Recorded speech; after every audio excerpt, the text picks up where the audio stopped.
Good to go. Good to go. Yep. Good evening, everyone. My name is Paula Reid, Mayor of Kingborough, and it's my pleasure to welcome everyone to tonight's council meeting on Monday, the 1st of July 2024, and a very warm welcome to those members of the community who are in the public gallery this evening, and also to those people who are watching along at home. Being 5:30 p.m, I now officially declare this meeting open. I wish to advise that council meetings are recorded and made publicly available on our website. Council meetings are also live streamed on YouTube, and in accordance with council's policy, I'll ask the CEO to confirm that the audio recording has started. Thank you. I wish to acknowledge the traditional custodians of this land, pay my respects to elders past and present, and acknowledge today's Tasmanian Aboriginal community. Our attendees this evening are myself, Councillor Reid, the Deputy Mayor, Councillor Gladeright, Councillor Antoli, Councillor Bain, Councillor Cordova, Councillor Dean, Councillor Fox, Councillor Midgley, Councillor Richardson and Councillor Street. From our staff this evening, we have the CEO, Mr Stewart, the Director of Governance, Recreation and Property Services, Mr Smee, the Director of Engineering Services, Mr Reeve, the Director of Environment Development and Community Services, Ms Shakuti, the Manager of Development Services, Ms Tyler Moore, our Statutory Planner, Ms KC, our Media and Communications Advisor, Ms Adams, and our Executive Assistant, Mrs Morton. We don't have any apologies this evening.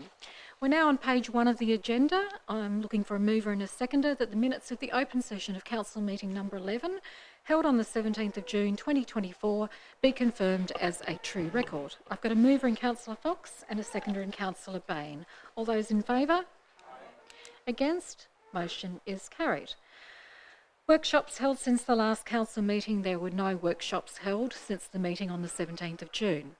We're now at declarations of interest. Does any councillor have a declaration they would like to declare? Councillor Cordova. Thank you, Mayor. Just declaring in regards to 16.1 Copping Refuse Disposal Site Joint Authority proposed rule changes, that I am the Kingborough Council's proxy. So you'll see me in those minutes. So upon the advice of the General Manager, I'm just declaring that fact, but I'll remain in the room. Thank you very much. Any further declarations of conflict of interest? Thank you. Page 2, still transfer of agenda items. Is there any item on the agenda that a councillor would like to transfer from closed into open session or open into closed session? Thank you. Questions without notice from the public. Is there any member of the public who would like to ask a question without notice this evening? No? Thank you very much. Questions on notice from the public. The questions taken on notice by Mr Charlie Biggins at the council meeting on the 17th of June 2024 in relation to LUPA and other legislation, tree removal, tree bylaw and tree bylaw statutory time limitations will be provided at a future council meeting due to time constraints. And if members of the community do wish to submit a question on notice, they can do so by completing the relevant form on council's website or by emailing kc@kingborough.tas.gov.au. Which takes us to questions without notice from councillors. Does any councillor wish to ask a question without notice? No, thank you. Still on page 2, questions on notice from councillors. At the time the agenda was compiled, there were no questions on notice from councillors. So the open session of council now adjourns at 6:35 p.m. and the Planning Authority commences at 6:35 p.m. Sorry? 5:35. Oh, sorry, 5. That was an hour of our lives we just missed. Beg your pardon. Open session of council adjourns at 5:35 p.m. and Planning Authority commences at 5:35 p.m. We're on page 3 now. Officers' reports to Planning Authority. DA 2024 number 20. Development application for dwelling, ancillary dwelling and 2 shipping containers at 39 Hollyhock Drive, Kingston, with a recommendation on page 19. I'm looking for a mover and a seconder, please. I've got a mover in Councillor Gladeright and a seconder in Councillor Midgley. Councillor Gladeright. Thank you, Mayor. I met with the neighbour of the subject site, who's clearly very distressed about this proposal, and I understand that she's spent a lot of time writing very detailed submissions and looking at this very, very carefully. So I do have a number of questions because I do want to feel assured that we are approving this with no doubt that it meets the requirements of the scheme. So I do have a number of questions, please. In the background section of the report, it is stated that the proposal is considered unusual. Can you explain why that word has been used to describe it? Through you, Mayor, the word unusual is just posed in there, unusual in the development pattern in the area where houses tend to be 3 or 4 bedroom houses. It's not unusual in its built form insofar as being double storey. That's typical for an urban area, but the number of bedrooms and en-suites and storage is something slightly different than we would typically see within these areas. How many times have the plans been amended and resubmitted? Through you, Mayor. The amended plans were resubmitted after the advertising date was over, but the actual amendment was also done in accordance with the further information response requested from the applicant. So we did ask further information. So the initial plans went complying with the building envelope clause and a few of the other requirements in the scheme. So we did ask the applicant to demonstrate compliance or to demonstrate compliance with the performance criteria of the acceptable solutions of the scheme. And they did come back with the second amended plans, which were then advertised accordingly. And the third amended plans were provided following the exhibition period was over. Yep. Thank you. On page 17, it talks about some covenants, and it says that council is not a party to this covenant. Can you just explain that a little bit more to me? Through you, Mayor. The covenants have been applied after it's gone through council, so they're effectively what we sort of call private covenants. So they're not endorsed by council. So council can apply covenants to land, which we've seen in the chamber, obviously, whether that is protection of an area or a waterway, or it might be a certain design or development or restrictions, where council is a party, and so Kingborough Council is named in that. These particular covenants were applied after the as part of the subdivision before the titles were released, but after it's gone through council, so we're not a party to them. They do exist. They are a valid covenants insofar as that the titles office have applied them to the titles, but we have no jurisdiction over them to enforce them, unlike if we were a party to those covenants. Okay, thank you. Deputy Mayor. The zone purpose statements talk about respecting the local character of an area. Hollyhock Drive has mostly single-storey dwellings, and you did mention that this proposal is unusual because it's not single-storey. How can we say that the zone purpose is achieved with this proposed development? Through you, Mayor, sorry, just to correct that, I didn't say it was unusual because it was double storey. That was one point I said didn't make it unusual. It was more about the population. When looking at neighbourhood character, you need to look more broadly. There's also the zone provisions within the planning scheme don't hold a lot of a weight for assessment unless there's a particular clause within that zoning that sends you back to that neighbourhood character assessment or the preferred statements, and it provides limitations around built form, that's setbacks, height and so forth, setbacks from boundaries, and they are required to be assessed as acceptable solutions for performance criteria. So it's not, the character isn't really picked up within the provisions of the planning scheme to be assessed against. Okay, thank you. With 10.4.3, it says a dwelling must have private open space that includes an area capable of serving as an extension of the dwelling for outdoor relaxation, dining, entertaining and children's play. The private open space is right in line of the nature strip. How can this be considered private open space? Is there a fence that is proposed that would make it private? How can we see this area as being a space that could be used for relaxation or children's play, for example? Through you, Mayor, the term private open space is that it is private, it's not public. It doesn't mean secluded private open space. Other jurisdictions have a difference between the two, secluded being that you can't see into it, that you would expect a fence, but under the Tasmanian provisions within the interim planning schemes, there's no requirement to be fenced. And no assessment about whether you can see into that area or not, and the people we can't assume that they won't enjoy sitting in their front yard for recreational purposes. Right on the footpath. It's next to the footpath. And it's considered suitable for children's play. Through you, Mayor, the provisions of the planning scheme talk about it being suitable for children's play, related back to the acceptable solution to do with the dimensions and the area and the location, but it doesn't prohibit it being in front open space. It does require to go in the performance criteria, so you're limited by the wording in the performance criteria, which is provided in the table on page 9 of the report. Okay, thank you. In regards to 10.4.6, privacy for all dwellings, it has been explained that the upper storey bedrooms will look out over the top of the next door house, which is single storey, and that this neighbouring property has their private open space on the other side of their house, which will therefore remain private. But what about the fact that people can look from the bedrooms of that second storey down into the windows of the neighbouring single storey house? How is that then complying with 10.4.6?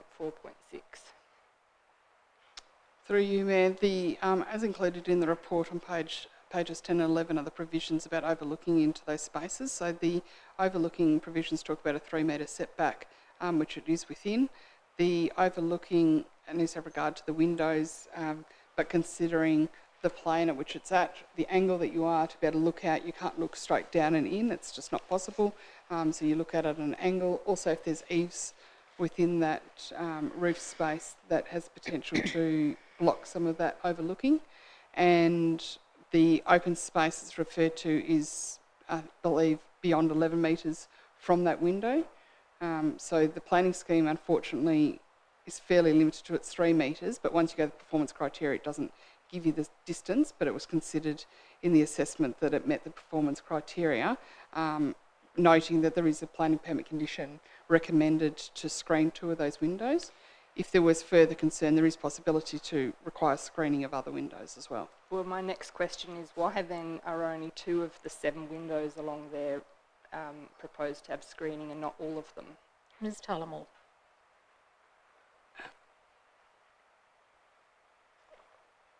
Or Ms Casey. Through you, Mayor, not all the 7 windows are the habitable room windows. Only the 4 of the windows are the habitable room windows to the bedrooms. Window 13 and window 14 to bedroom 2 and bedroom 3, where we did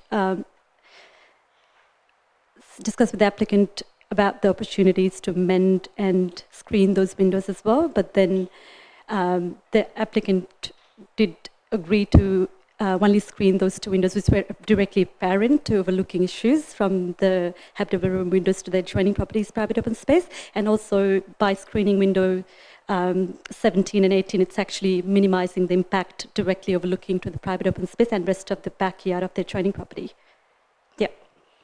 I know I moved this motion, so I'm unable to move an amendment, but I'd just like to foreshadow if anyone else wanted to propose an amendment that all of the windows are screened, I would support it. I do have a couple more questions though. Can you explain what that screening is exactly? Like how is it screened?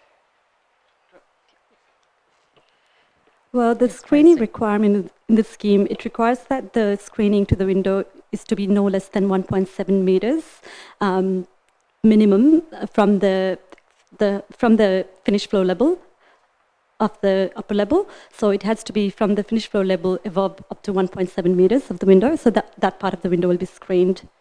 And what is the screening? Is it like a stick-on, or is it a It could be lattice, or what?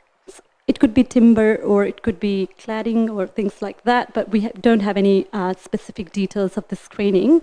But all they have amended on the plans was to show that the screening will be added. But we'll ask. We have added condition in the permit that they show proper screening inclusion in the building plans as well. Yep. Okay, thank you. Deputy Mayor. Is student accommodation allowed at this site? Through you, Mayor, yes. Sorry, can you repeat a question, please? Is student accommodation allowed at this site? Through you, Mayor, yes, the student accommodation or boarding house or boarding house or communal residence is also allowed in the zoning, but it may be permitted use or discretionary use assessment. Yep. If this building is rented out to a number of different people, would that be allowed? Who aren't one family? If there are a number of different strangers, for example? Through you, Mayor, the planning scheme isn't overly definitive on this. There are different definitions about what a boarding house is or a dwelling. It doesn't say a single dwelling can't have multiple people living in a house. Obviously, you have situations where, say, you have a teenager from another family not getting along with their family and they're staying at the house and they may or may not be paying rent towards that. You may have extended family in your house. It might be your uncles, aunts, and extended family for that. There are many instances where there are share houses throughout Australia, probably throughout the world really, where you have multiple people from different families or different groups of people not related to one another that live together. That is commonplace. There is a definition about a boarding house in the planning scheme, but not communal house, and there's no definition or reference to share house. So it's a bit loose, to be honest, on whether you can have different people paying. It doesn't say anything about paying towards that. When there is a use, we have to find the closest definition. So if it was clearly run as something else, then we would define that. The question was asked, assuming that you're taking it from the representations, the question was asked to the applicant of their intended use of the house and did raise a question about whether it was a use other than a single dwelling, and the applicant has come back confirming that it's a single dwelling. Thank you. So if we are to assume that there were 6 adults living at this property and there were 6 cars, 3 cars are allowed to be parked on site and the other 3 would be on the street. Is there any issue with that? Through you, Mayor, the planning scheme specifies parking rates under E6 under the codes. For a single dwelling, it's required to have the 2 parking spaces. So the additional cars on the street, is there any issue with that? It just is required to meet the requirements of the planning scheme, which is 2 parking spaces. The occurrence of additional cars in houses occurs all the time, whether there's people here that have got teenage children or young adult children that just won't move out. Yes, you can end up in a situation where you have multiple cars. It's commonplace and probably ever increasing, but the planning scheme doesn't control that. Okay, thank you. Yeah, so I feel very concerned about the privacy elements, and I feel like all 7 windows should be screened. Yeah, so again, if anyone wanted to move that, I'd support it. Thank you. Before I go to the next speaker, can I just ask a question, since Ms Tyler-Moore touched on it, in relation to the definition of a boarding house? What is the definition under the Act for a boarding house?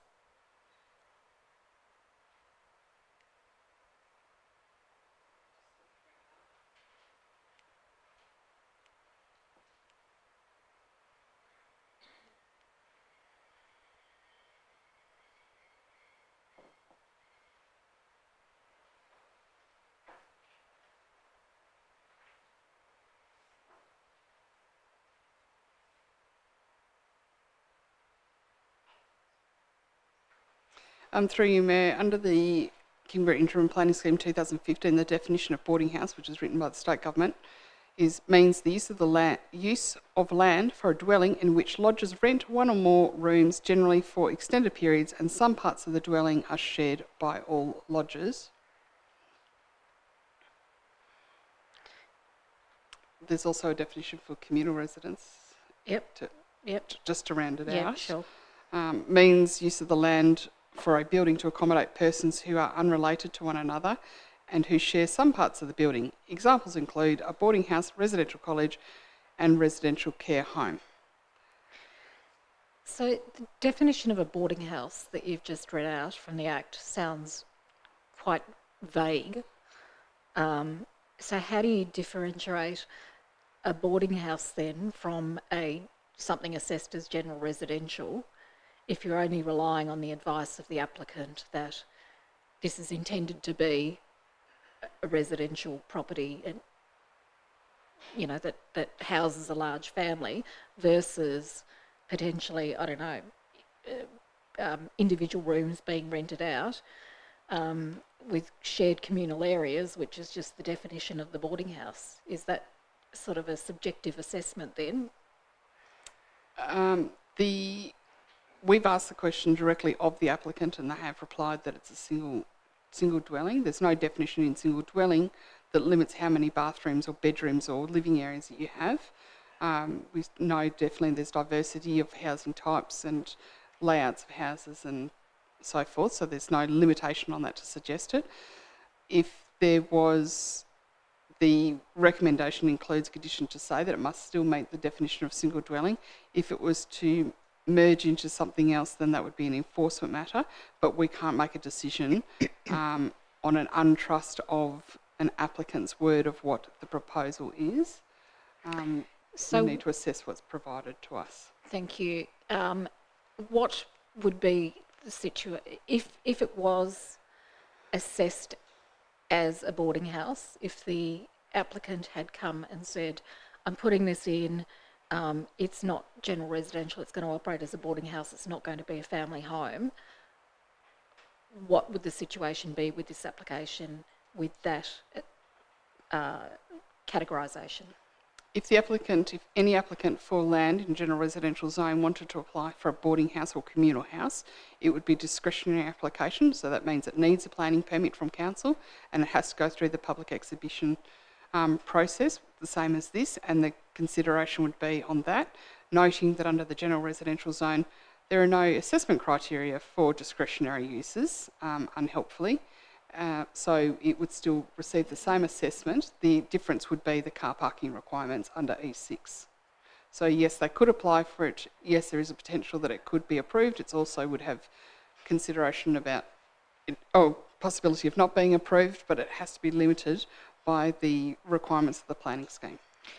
And so, okay, so had, just sort of tying that together with the comments by the Deputy Mayor, so had it been, if you don't accept the advice of the applicant that it is a general residential development that is going to be a family home, albeit I would have to say a very large extended family, or the Von Trapp family are going to be living there because that is a large number of bedrooms, then it would have come, you could have had the option of rejecting that and said, no, it's a boarding, we believe it is going to be a boarding house, but it would still go through the same process, but the car parking would be an issue.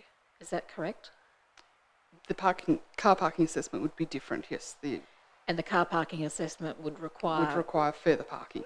One parking space per room, bedroom, or? No, it's one per 3 licensed room. Now, the definition of licensed room is something else that we'd have to look at because that's not defined in the planning scheme.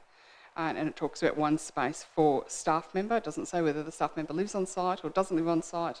I think really it's been written with a university college type thing in mind, and it hasn't covered it all, so it's not entirely clear. We would be up to interpretation, but there would be additional car parking required, I expect. Okay, thank you.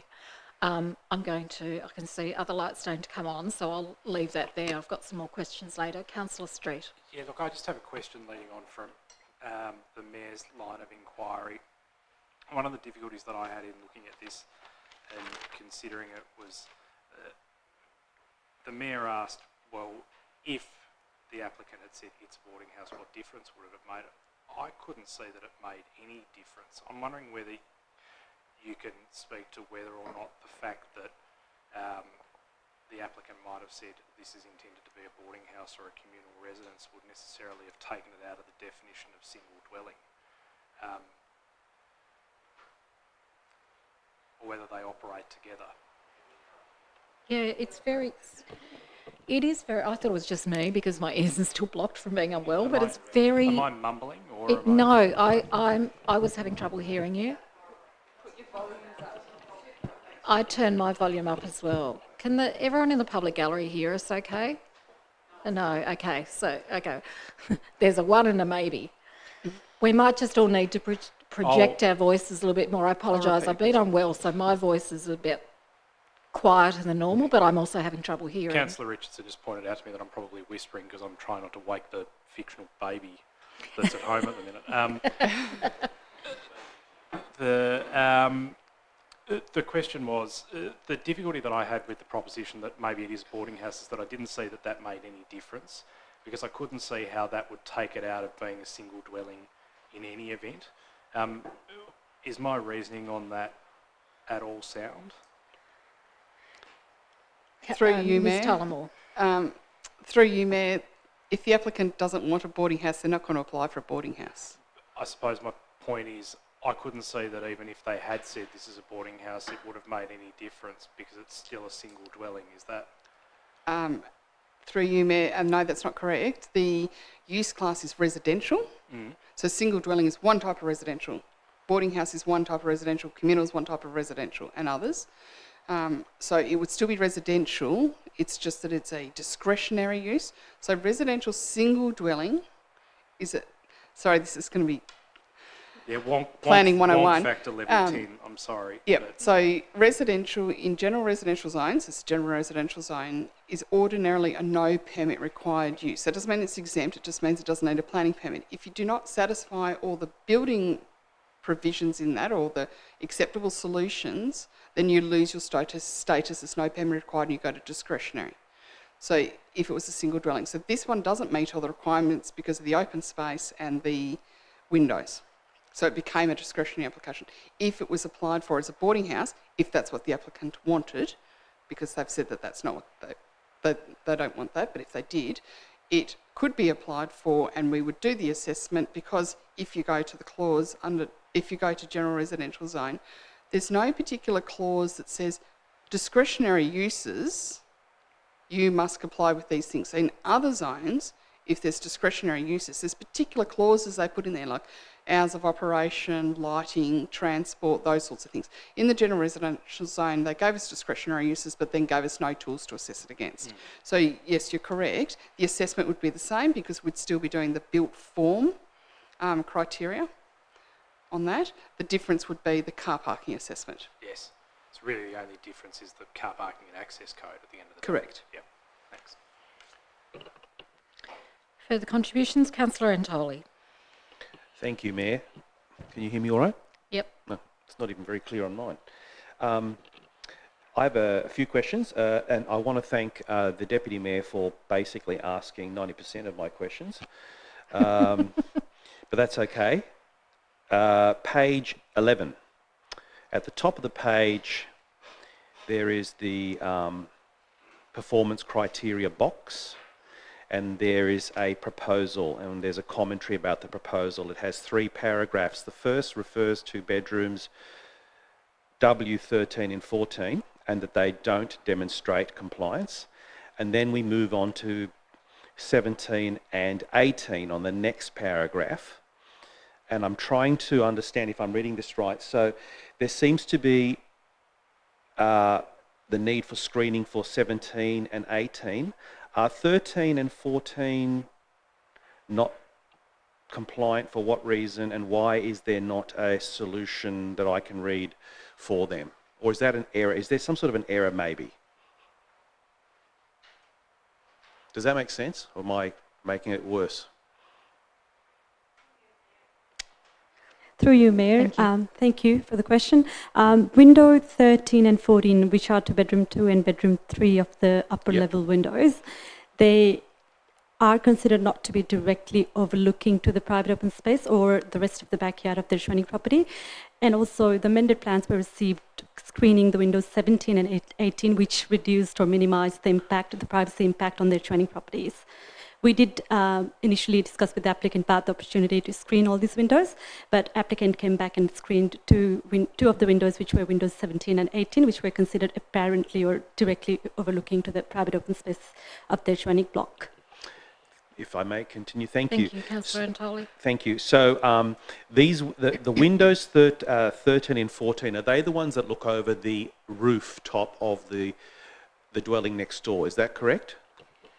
Well, all the upper level windows are not directly overlooking on the habitable rooms of the adjoining block. They're actually overlooking on the roof, because considering the adjoining block has single story dwelling, it's actually overlooking on the roof and not their habitable space. So if they're all overlooking the roof, why is there screening required on 17 and 18? Or is that on a different side of the house? Through you, Mayor, the representatives had raised concern that these windows were overlooking on the private open space and their backyard where the children would play or have opportunity to play or use as the private open space. So the negotiation was done with the applicant to screen all these windows, and the applicant came back amending these two windows and screening these two windows as they were considered to be directly overlooking the private open space of the adjoining block and not the window 13 and 14. Okay, so is it fair to say that the applicant does not have problems with windows 13 and 14? Does not? Through you, Mayor, we didn't consider that the applicant didn't have any problems with windows 13 and 14. It was assessed against the performance criteria and it was deemed adequate to comply with the performance criteria. Because I have received representation that this paragraph confuses them, and it does actually confuse me, because they seem to have an issue with windows 13 and 14 as well as 17 and 18, but 13 and 14 have no rectification. And they claim that they've actually lodged that representation separately as part of the consideration of the planning authority. So my question is, if you've taken into account 17 and 18, why haven't you also taken into account 13 and 14, which is part of their complaint, which may justify the amendment the Deputy Mayor asked, that all windows on that side of the house should be screened? Through you, Mayor, we did discuss with the applicant again, and they came back with amended plans just to screen those two windows. The window 13 and 14 were considered not to be directly overlooking, but also there is an opportunity to amend the condition if need be. Councillor Antoli? That contradicts correspondence that we received this afternoon from one of the applicants. So I'd love one of my colleagues who maybe is a little less pressured for time to maybe address that. I have some more questions, if I may. Thank you. Page 12, at the top of the page. And maybe this is actually the answer to my question. Yeah, this is actually a direct quote from one of the applicants. Nothing has been done to bedroom W13 and W14 to minimise direct views into our habitable rooms, namely our study, which is currently a baby change area, and our kitchen dining room. So that's a direct quote from correspondence received today from the applicant next door, which to me indicates that 13 and 14 have not been taken into account, even though 17 and 18 have. So the applicant has made an ambit claim on all the windows. And you've said yes to two, but not to the others. And I'm just trying to understand the reason why. Ms. Casey? Through you, Mayor, it's not that it wasn't considered. It was considered, and it was the applicant were asked whether they were able to screen all these windows.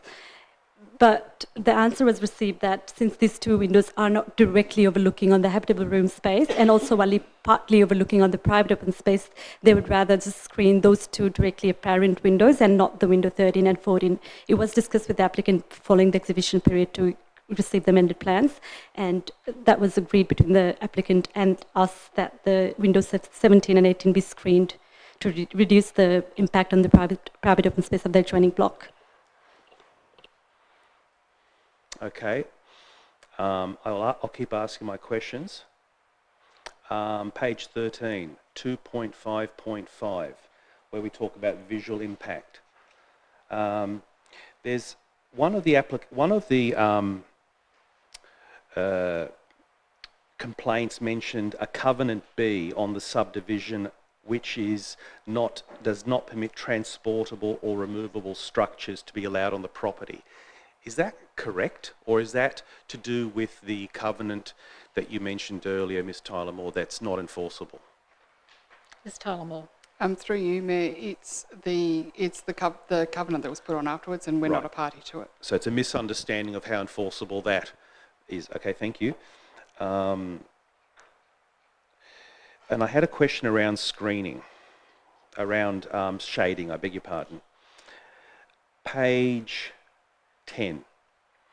There's a comment made just above the general residential zone, clause 10.4.6. So it's about half, right underneath the diagram, there's a dot point and there's a commentary, and halfway through the commentary it reads thus: the adjoining property dwelling contains a single-storey house that will not impact these areas by the reduction in sunlight. Therefore, it is considered that the POS is reasonably oriented to the northwest. In other words, it's saying the next door neighbour won't shade the POS, therefore it's in an okay place. So there is consideration given to where it's positioned based on the shading next door, but there doesn't seem to be the same consideration given back to the neighbour about shading on their property from the entire dwelling. It doesn't seem to be taken as into account. And one of the submissions to us was that they were told by council officers that if this is approved, the shading issue is not going to be taken into account. And I don't understand what that means. The shading issue is part of take it into account. The shading issue, they seem to have provided for us documentation and diagrams that show that the majority of their home will be shaded for the majority of the day, which of course includes the solar panels. Through you, Mayor, I believe you're talking about two different properties. So the property to the north won't be overshadowed by this proposal because it's to the north, and the way the sun falls, you don't get shadows that go north. The property that's to the south of the subject site will receive some overshadowing, but because the proposal meets the building envelope, which is the one that goes up to a certain height, has to go in at 45 degrees at a certain height, then we don't have the opportunity to assess the overshadowing. Right, so you're saying that overshadowing is not part of your selection criteria or performance criteria. Is that what you're saying? Overshadowing does form part of the planning scheme requirements, but if you meet the building envelope requirements, then it doesn't trigger us to because you've met the acceptable solution. Yeah. So we don't have the ability to assess the overshadowing. So while they may have a legitimate concern, it's not something you can do much about within the scheme. Okay, thank you for advising me on that. I want to put an amendment about the screening, but I think I need a little bit more information as to how enforceable it is over windows 13 and 14, given that they look over the roof and not apparently into a window. The neighbour feels it does, and I haven't been there, haven't physically stood in front of their window and looked at it to verify, but I think I'd be leaning towards supporting it, but I'm not confident enough to lodge the amendment right now. That's all from me, Mayor. Thank you, Councillor Antoli. Councillor Bain. Thank you, Mayor. A lot of the questions, as Councillor Antoli said, have already been asked. I was going to comment on the overshadowing, but that's been mentioned. With the private open space, I totally agree with the Deputy Mayor. It's unusual to me for a 5-bedroom house to have such a small amount of private open space. At the front of the house, there's barely any windows where you can see out of the front of the house. It's on the main road through Whitewater Park Estates, noting that they've got a covenant there for no front fences.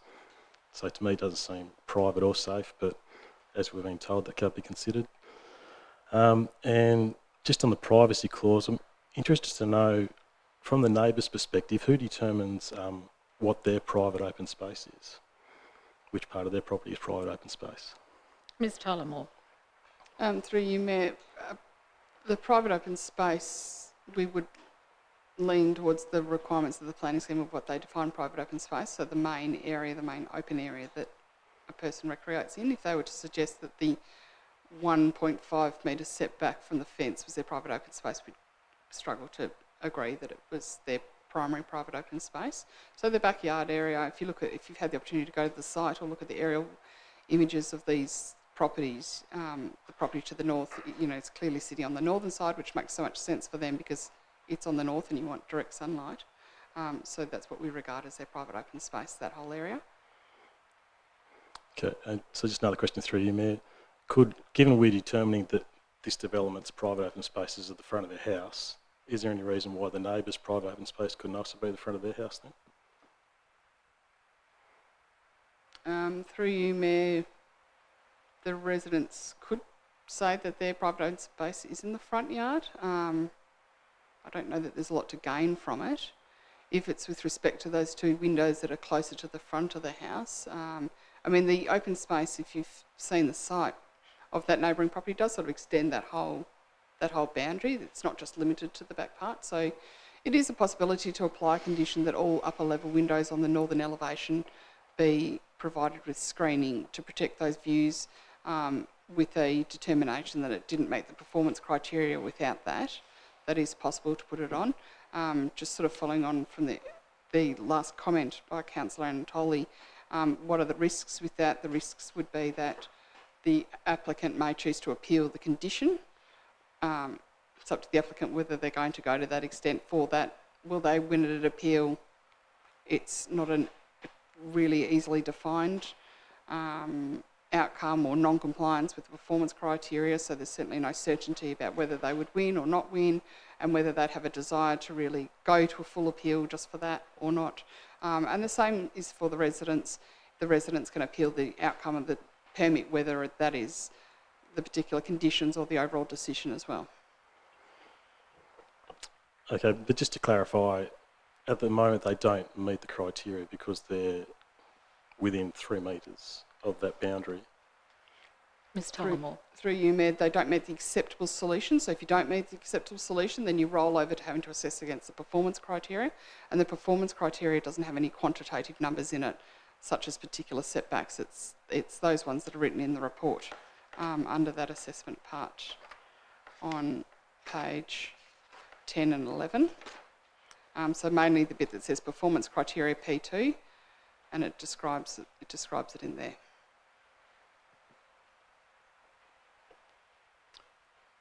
Councillor Bain. Yeah, thank you, Mayor. I would definitely be supportive of the condition being added that all the 4 bedroom windows of that side have screening on them, because I think it will impact the neighbour. I think you will be able to see into their rooms, and it would also reflect an issue with privacy for when they're playing. If they want to play down the side boundary, which is closest to the development, if they want to play at the front of their residence, then I think their privacy should be respected. And given it's within 3 metres, I would be supportive of that amendment. Thank you. Thank you, Councillor Bain. Next I've got Councillor Cordova and then Councillor Antoli. Thank you, Mayor. So I have prepared an amendment regarding the screening, but before we get to that, my first question is regarding an amendment to screen everything. Firstly, these are north-facing windows. So what would be the impact on passive solar and energy efficiency for the house? Will enforcing a condition on requiring screening, even though I think would a condition like that impact passive solar? And are these screens, I know they're undefined, but will they let light in? That's my first question. Ms Tullamore. Through you, Mayor, there's a whole variety of different screens that can be used. So some of their options typically would be they have a high sill window, which just means your window doesn't start to 1.7 metres because the average person can't see out that. Yes, we have people that are that tall, but their eyes are not at the top of their head, it's set down. So that's an Australian standard for that. Another alternative is use obscure glazing, where they use something like bubble glass or all sorts of treatments that you can have, circle glass, bubble glass, which means you can't see through it, but it lets all the natural light in, so you could have that for the full length down to the floor. Another alternative is to put screening on the windows, and you could do so it can't have more than 25% transparency, so you can't see through more 25% of it. So you could have battens across there. So there's different batten types. Typically what gets used is wooden battens with gaps between that don't equal more than 25% for the width and length of the window. Or you could have louvers. Louvers can be used where there's still more view gained of the sky, as an example, because you've got to think of the amenity within the rooms. So if the louvers are tipped up like that, you can't see downward towards things, but you can still see up to the sky. And they only need to do it to 1.7 metres, so from 1.7 metres they can keep it clear glass. It's important to make sure that the windows aren't sliding open windows where you then slide open your whole window and look out.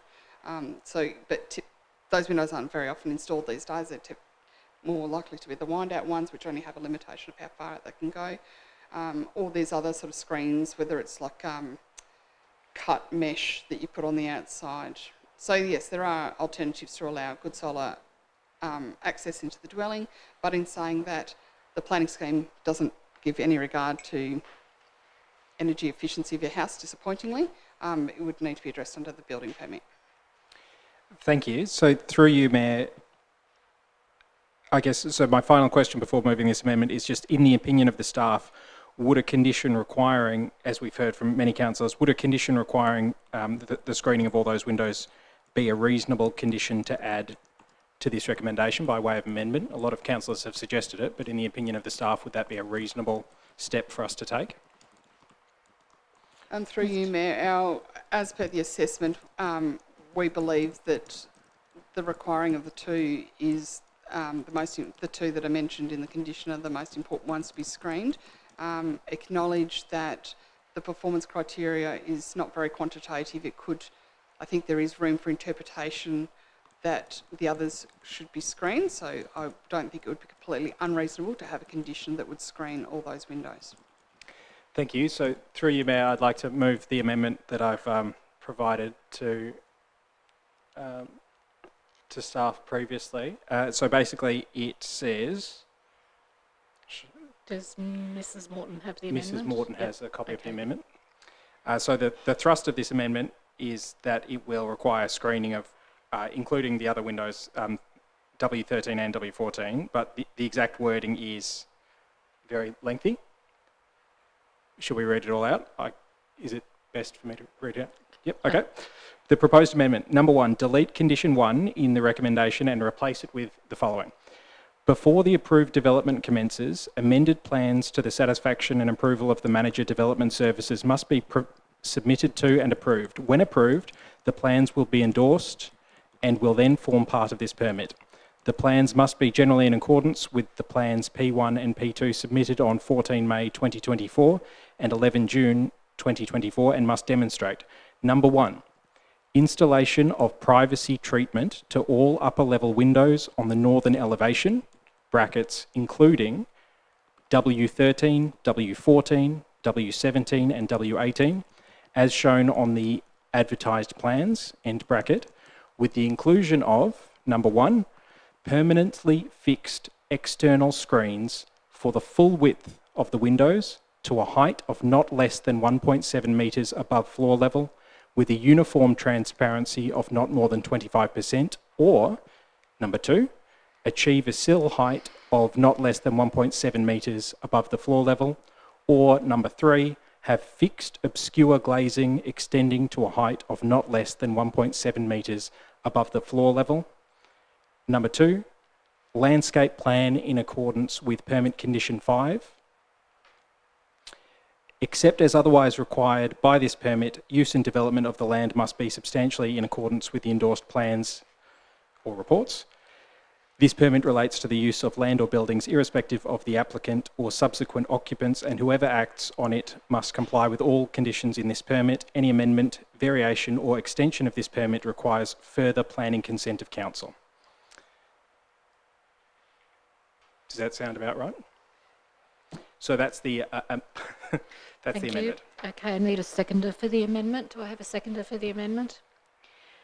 Thank you. And sorry, before I actually should have asked whether it was acceptable. Let's go back a step. Is the amendment acceptable to the mover and the seconder of the motion? That's the easy way to do it. Okay. All right. So the amendment now becomes part. We don't have to vote on the amendment. The amendment now becomes part of the substantive motion. Councillor Cordova, did you want to continue? Thank you, Mayor. I'll be brief because I don't want to editorialise this beyond what's already been put in this comprehensive report, except to acknowledge the significant, I guess, angst or the significant concern that's been raised with us about the unusual, I guess, in the sense that this is a larger house and it has 2 shipping containers and an ancillary dwelling. I've noted the community concern around this proposal.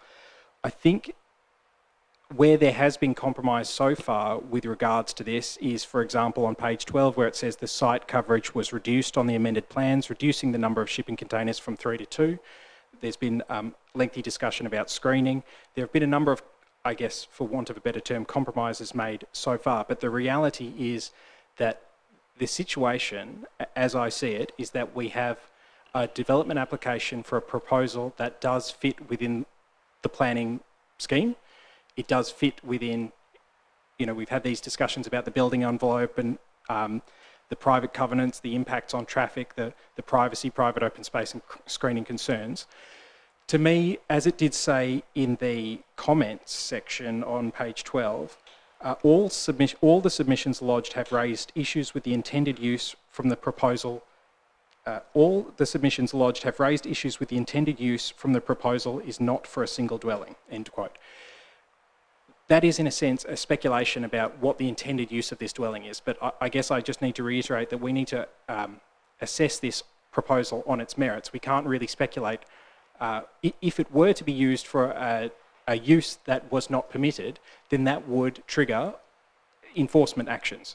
So really we need to, I believe, assess this against the planning scheme and it complies. That's what the recommendation is. And then we need to acknowledge that if this premises is then used for something that is not permitted, we acknowledge that there would be enforcement action on that. You know, if that was a concern that was raised to us, yeah. So I'm saying we can't really speculate on what we think might be done with this. What this application is for and what this permit would be for is a very prescribed and specific set of circumstances, and it wouldn't be right to go beyond that by speculating on what we think the hidden agenda or motive may or may not be. That's not our place. Our place is to judge this against the planning scheme, which is what I'm certainly doing.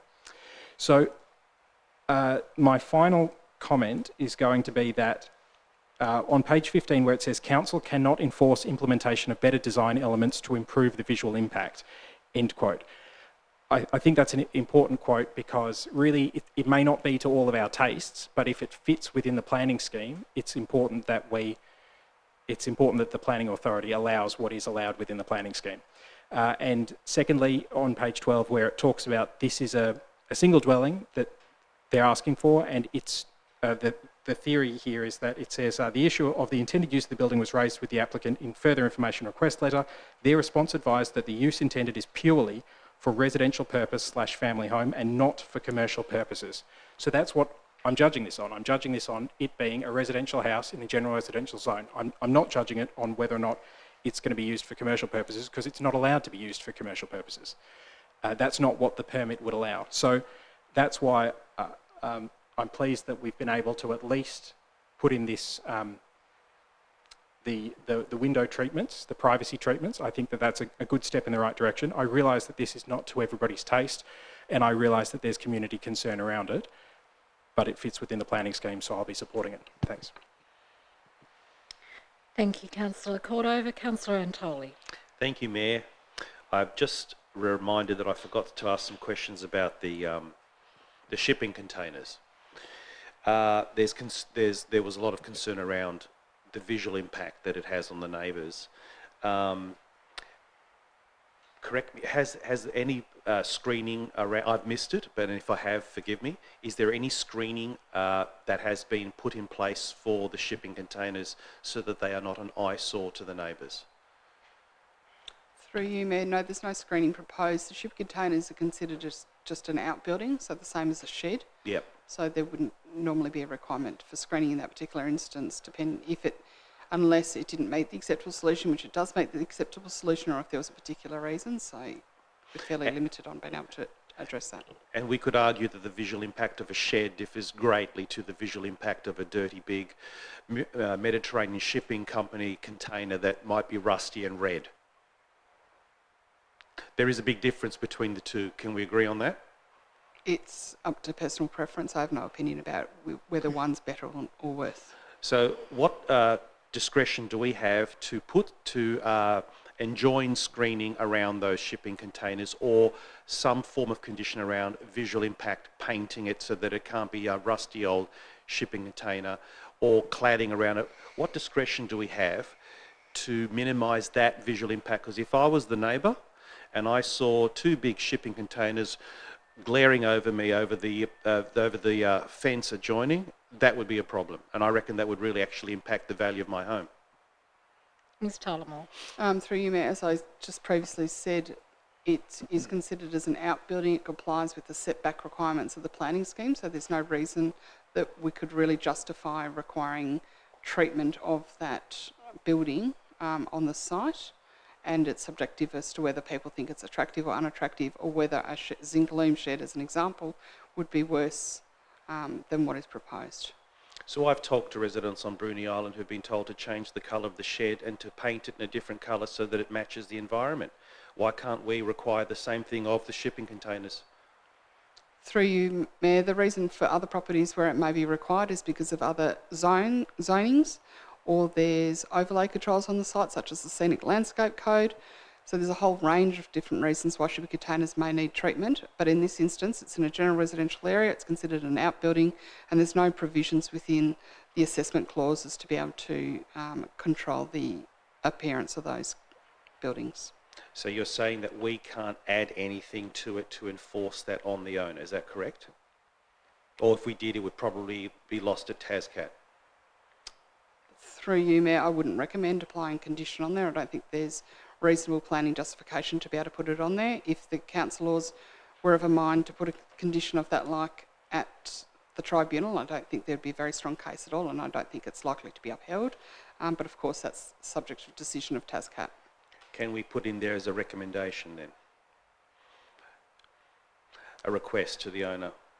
Because let's face it, folks, it's ugly to have a dirty big two shipping containers right next door to you overlooking your fence. And I think there should be some form of discretion from my peers here to take that into consideration to get this over the line, but to minimise the impact. Because reading the room, the energy in this room is, if we had full discretion, is not very favourable towards this application.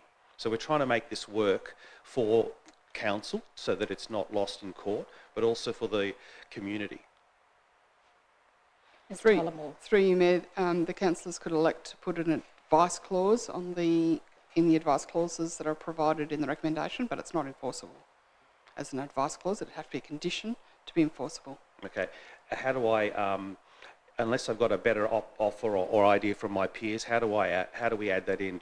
Is that an amendment?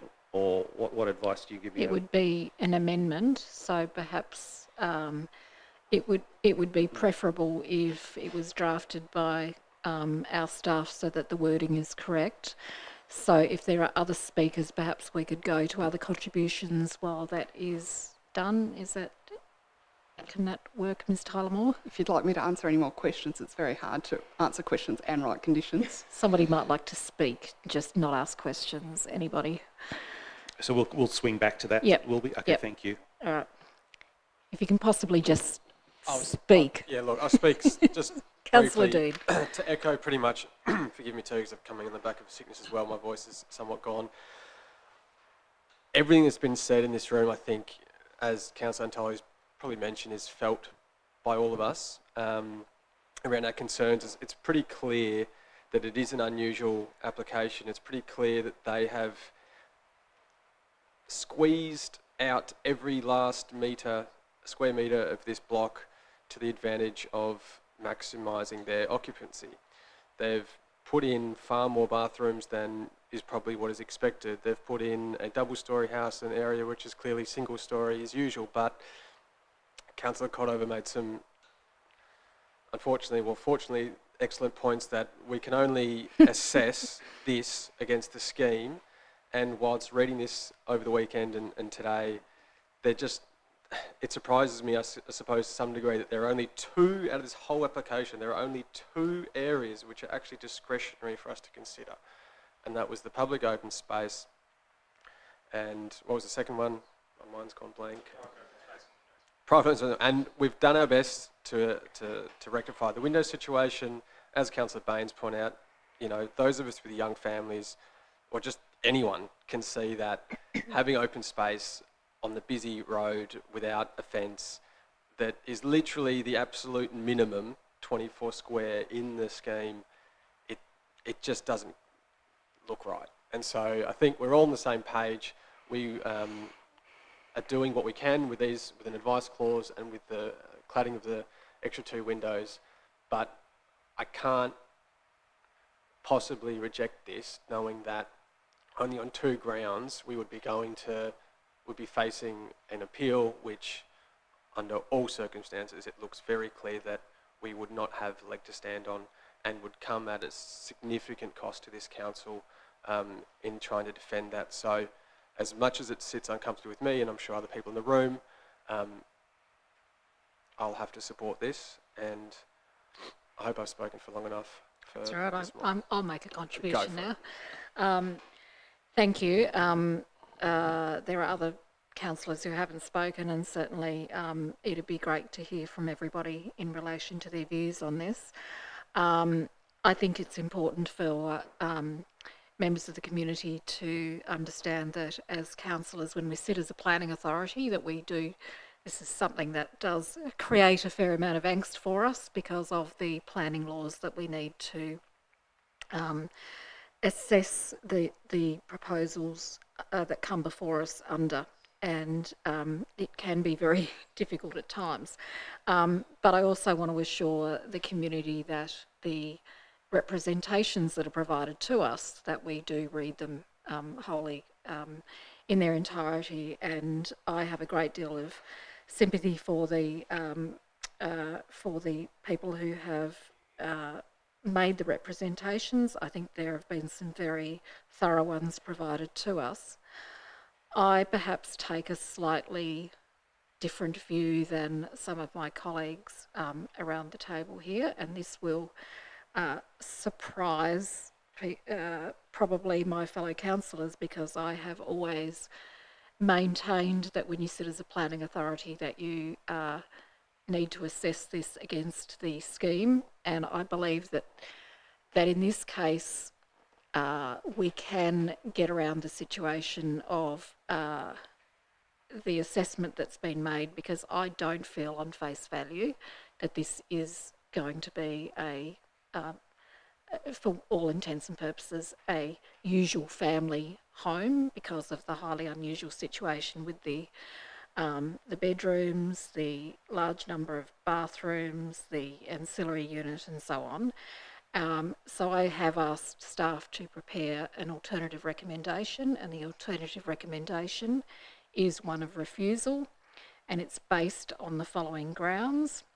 And I did circulate this around to only a little while ago to councillors, and Mrs. Morton has it as well, if she could just bring it up on the screen, because I do want to test the waters before. Obviously I can't move this from the chair. I would have to vacate the chair to move this, but I want to foreshadow that I believe that we could defend this on the grounds that, or refuse it on the grounds that it is designed with use other than a single dwelling, and therefore it doesn't meet the number of car parking spaces that it has been, that it would require as something that is not just a single dwelling. The issue of the private open space that we have already discussed, I believe that we could put that forward as a reason for refusal, but also the issue of the windows that we have also discussed. So, as I said, I can't move this from the chair. I want to test the waters to see if there's anybody who would like to move this, or whether it is so. Is there anybody who has an appetite to move this? And I stress that this is obviously an amendment that I've asked the planning staff to prepare. So if we were to go down this path, then that would be the basis of the defence of this if it ended up in the tribunal. Councillor Antoli. Right. I was going to ask a question, but I think you've partially answered that. That's point A. That's defendable, because I was getting opposite reasonings earlier from the staff. Ms. Tolley. Because we asked about parking and we were told repeatedly that the parking is adequate, so I'm not It too is sure. adequate if it's assessed as a single residential building, but I'm suggesting that we don't take that on face value. And in that case, if it was being used as a boarding house or a communal residence, then the parking isn't adequate. So my premise is not taking it on face value that it will be a single dwelling, because I don't believe that. I'm sympathetic, but how defendable is that we can't take it on face value? Ms. Tyler-Moore. Through you, Mayor, the recommendation of the planning team is as per the council report. We're requested to prepare this alternative recommendation, and that's the strongest argument we can offer. I also have issues in relation to the question of overshadowing, and the question of the question of enforcement. If this turns out not to be operating as a family home, well, it's still been built then. It's not like an enforcement is going to... An enforcement could say, well, you're not allowed to have, X number of people. You can't have 25 people living there and 10 cars. The situation is the house will already be built, and it is highly unlikely that a tribunal would ask the house to be knocked down. So that's why, to me, the argument about enforcement, if it's not used as it's been stated, is kind of irrelevant. Councillor Antoli. Are we allowed to move to discuss? Is that permitted? Yep, you can give me a procedural move. Well, I'd like, since you asked because this is a big move, and it could cost us.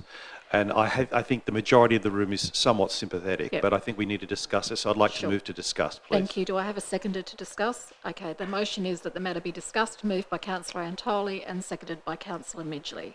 Councillor Antoli. Thank you. Sorry, all those in favour? Sorry, Aye. thank you. Aye. Aye. Against? Motion is carried. We're now in discussion, so anybody who has spoken previously can speak. Start with Councillor Antoli. Yeah, I think I've... I am sympathetic towards it. I just want to make sure that we don't get taken to the cleaners at court, and I would love to get some feedback from some of my peers who are a bit more learned in this space than I am, or some thoughts. Cue Councillor Street. Okay, Councillor Cordo. I think Councillor Richardson actually had his light on next, and then, so I'll go to Councillor Richardson, and then Councillor Cordova had his light on. Councillor Street looks reluctant, but we'll come to him. Councillor Richardson. Thank you. Whilst I agree in principle with what you said, and in my view it's clearly designed to be more than a family home, also noting there's a kitchen sink in the upstairs lounge room, I am very reluctant to set a precedent where we refuse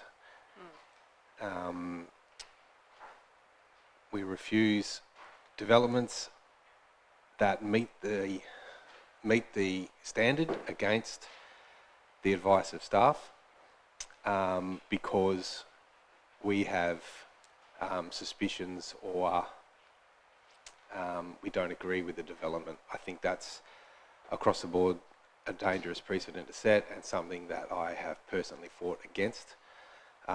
So we find ourselves in a position where I think we can all say that this is absolutely not something we would choose to have in this location, in this community, but it is also a very unfortunate situation that we are somewhat snookered. And I think to set the precedent to deny it based on our feelings and B, put our council in the position where we may be having to defend a dubious denial in TASCAT and cost ourselves money is not a course of action I'm prepared to support at this point. Thank you, Councillor Richardson. Next I had Councillor Cordova, then Gladeright, then Street. Thank you, Mayor. Similarly, I think the reason why this foreshadowed motion is potentially, I think it's too risky. I think it's a potentially costly move, and the reason I think that is because we had an application not for a commercial venture, we had an application for a single dwelling in the general residential zone, and we're basically calling into question that intention, and it's really a line ball as to whether somebody makes the argument, well, some people do like a 7-bedroom house with 7 bathrooms, and that's their prerogative to have a single dwelling in a general residential zone. It's a line ball, and I don't claim to be able to predict what TASCAT would say. I just think that's a significantly risky move to gamble on TASCAT falling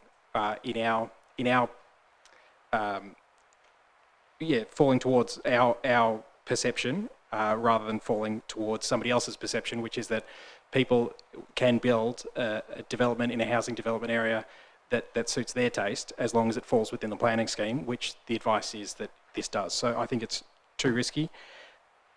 If someone gets approval for a single dwelling in a general residential zone and then they start operating as a nightclub, as a terrible example, then enforcement action. Please don't wish that upon No, this. of course not. But then enforcement action would take place, and it's incumbent on the council to act on that and to trigger those enforcements and to rectify the situation. So there are examples that I can think of where that has happened before, where dwellings were being used inappropriately or against the permits for which they were issued, and emergency action can take place where the CEO or the general manager can enforce that. So, in the specific example I'm thinking was actually provided by, well, one of many examples, but it was provided by one of the representors about a case in Shearwater in 2014, which I think all the councillors have access to that case, where a dwelling was being used inappropriately, and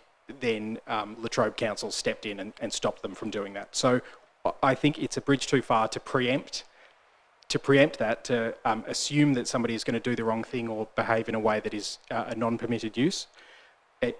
I think it's a bridge too far. It's a very risky gamble that we would be taking, I believe, to follow this foreshadowed amendment.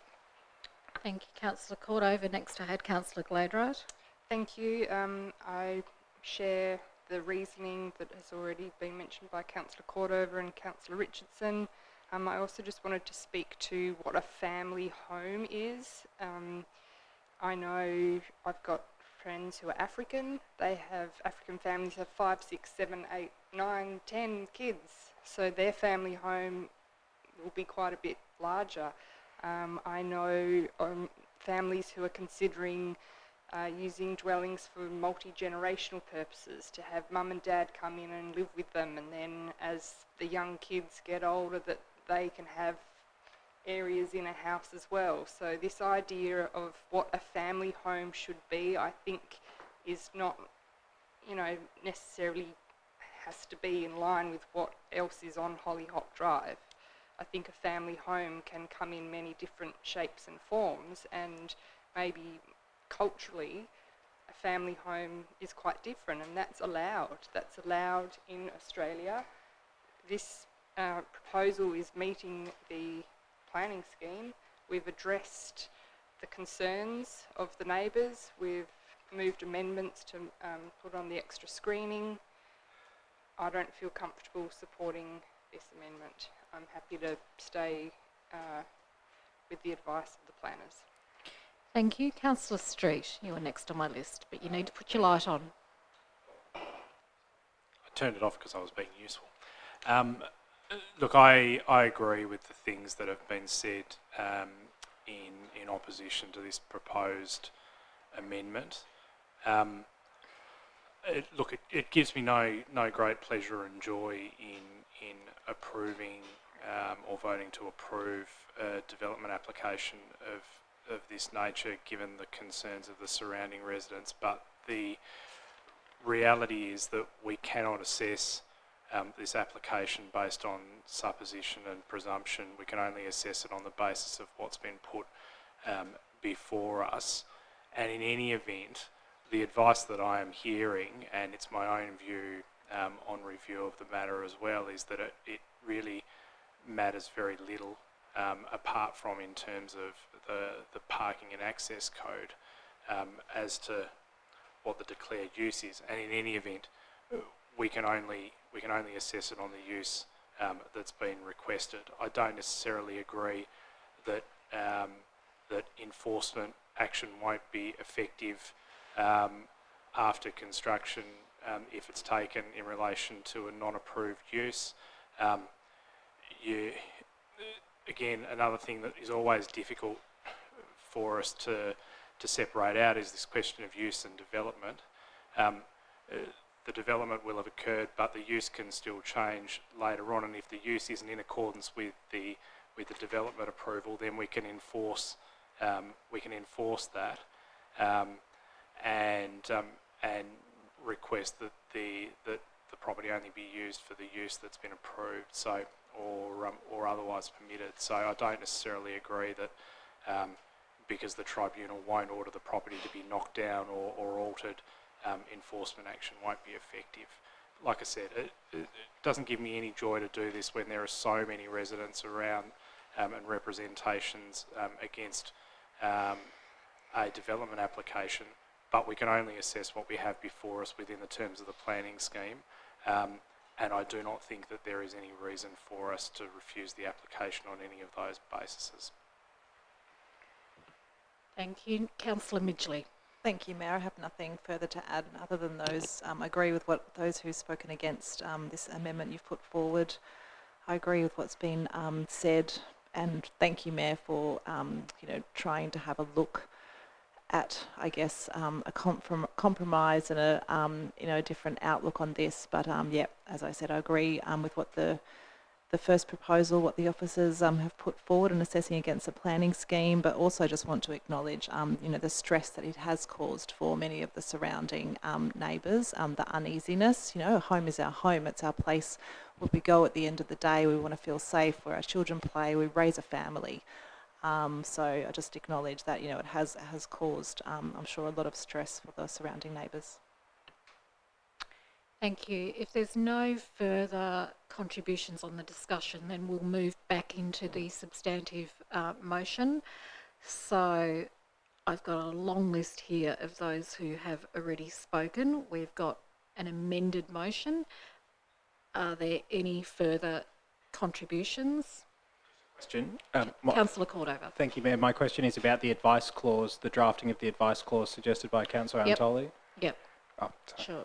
Thanks. Ms. Tyler-Moore. Through you, Mayor, the Councillor Antoli asked about it worded for a condition as well. So I've written it as if it's a condition, can easily convert it to an advice clause. Written on the fly, so hopefully, and it probably needs a contribution about what the expectation is of what's there, but drafted it as if it was a 1C. So the first two conditions asked for the screening on the windows, B asked for the landscape plan, which was just a repetition of one of the other conditions, that's why it's in there. And then we would have a letter C, and I suggest the wording is attached, comma, non-reflective, comma, no comma after the non-reflective. Feel free to correct my English on this. Non-reflective screening or finishes, bracket, i.e. painting or cladding, close bracket, using muted tones to soften the external appearance of the shipping containers, comma, where visible from outside the site. Given I'm not sure what the expectations of the councillors are, whether they were talking about screening attached to the fence, which can sometimes be problematic, or they wanted screening of the shipping container, and are the residents going to be satisfied that I'll be making a decision whether it's appropriate or not? Because if they do purple stripes, is that okay? That's where we've added the word in muted tones, which frustrates some people. We've said non-reflective for obvious reasons, even though it is south-facing, so it shouldn't be. The site is visible when it talks about the outside the site. That would mean the adjoining property to the south as well as the reserve to the rear. And then a decision needs to be made if it's visible from the street because you can see it down the driveway. So it would end up being the whole lot. That's a suggested wording. I appreciate Thank that. you. That's Councillor acceptable to Antoli. me. Yeah, Yep. thank you. Is that acceptable to the mover and the seconder of the motion so that it becomes part of the recommendation? So we had Councillor Gladewright as the mover. Is it a condition or it's a condition.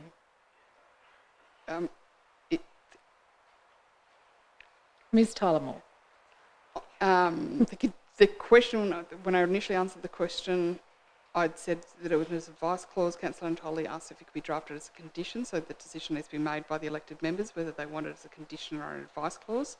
If it's an advice clause, we would just need to add to the start of that, it is recommended that, and take out the word attached, and it would need to go down the bottom. But it's not enforceable if it's an advice clause. It's only enforceable if it's a condition of the permit. Can I ask a question? And both are appealable. Who said, can I ask a question? It was Councillor Gideon. Cordova. Thank you. My question is about both are appealable, one being the advice clause is technically unenforceable, but it provides advice, whereas a condition is mandatory, so to speak, in order to enact the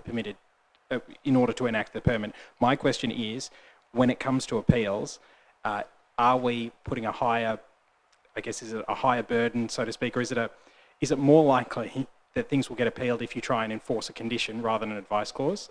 Will it trigger? How does TASCAT view a condition as opposed to an advice clause? Ms. Tyler-Moore. Through you, Mayor, so it'd be really unlikely the applicant would appeal an advice clause because they can just choose to ignore it. Obviously, we've got many instances where people have a genuine interest and are committed to their community and will happily do it because they know it's going to appease the neighbours. They're going to live amongst the community, so they might do it. Would the tribunal take issue with it? They probably wouldn't even hear the matter about an advice clause. They would have to hear the appeal on this condition if the applicant were to appeal it, or if the representatives were to appeal it because they don't like the condition or any other part of the permit, they'd need to consider it. As I mentioned previously, I believe that it is beyond the requirements of the planning scheme and there's not a real need for it. Now, that's not on any personal preference about shipping containers. It's just that it's not triggering a performance criteria assessment on it. So my follow-up question is that to that extent it is, it's almost like an opinion or a bit arbitrary because we're not responding here to any performance criteria or advice clause. We're basically just adding something in because it feels right to do so. So my next question then is, anywhere else in Kingston, Margate, Blackmans Bay, highly developed general residential areas, have we ever required a similar condition where muted tones are required? Because I acknowledge that on Bruny Island where there's landscape zoning, for example, that's where we do it, but do we ever do it in built-up suburban residential areas like Kingston, Blackmans Bay, Margate? Ms. Tyler-Moore. Through you, Mayor, yes we do. So general residential zoning may still have codes that affect it, such as the Scenic Landscape Over Code, or we may do it where it doesn't comply with the standards. So as an example, if this building was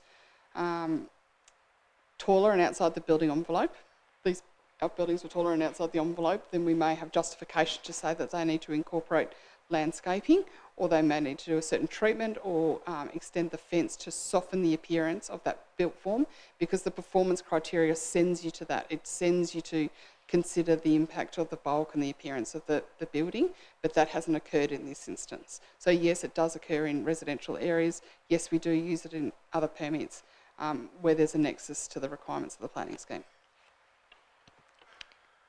A Councillor question on this. Dean, yep, and then I would actually, we do need to ask the mover and seconder if they accept this, but I'll allow you a question and then we'll move to that. Sorry, yeah, thank you very much.